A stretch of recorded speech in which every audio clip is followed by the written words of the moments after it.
Кәмелетке толмаған Шерзат Полаттың өліміне қатысты кезекті сот отырысы өтті. Күдіктілер мен жәбірленуші тараптың сотта Алматы қаласында немесе Алматы облысында жалғастыру туралы өтініші қараусыз қалды. Бүгінгі процесс негізінен айыптау актісін оқумен өтті. Әр эпизодты бірнеше рет қайталап оқиғаның мән жайын түгел баяндады.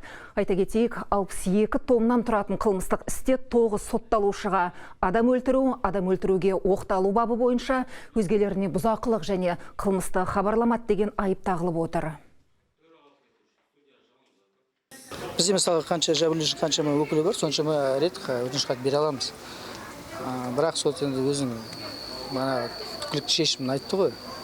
Сондықтан мен жазбаша түрде қаулы шығарып сұрадым. Жазбаша түрде қаулы шығарса, біз шағым жасауға мүмкіндігін алатын едік. Сот жағынан ешқандай бізге түсініктеме берген жоқ. Онлайнда бас тартты және Алматы қаласында қылмыстық істер жөніндегі мамандандырылған аудандық сотта, яғни Қаскелең ғимаратында өткізуге бас тартты. Сот отырысы кезінде Шерзат Полаттың әкесі Қаржаубай Нұрымов өзін жайсыз сезініп сыртқа шығуға бір өтінсе, марқұмның әжесіне жедел жәрдем шақыруға тура келді. Адамның көптігі және сот залының тарлығына өзгелер де шағымданды. Өзін жайсыз сезінген Шерзат Полаттың әжесі ауруханаға барудан бас тартты.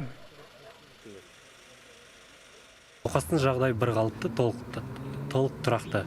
Ауруханаға баруға ешқандай госпитализацияға показания жоқ. Науқасқа ұсынылды ауруханаға бару, бірақ өзі бас тартты. Отказ электронды түрде алынды.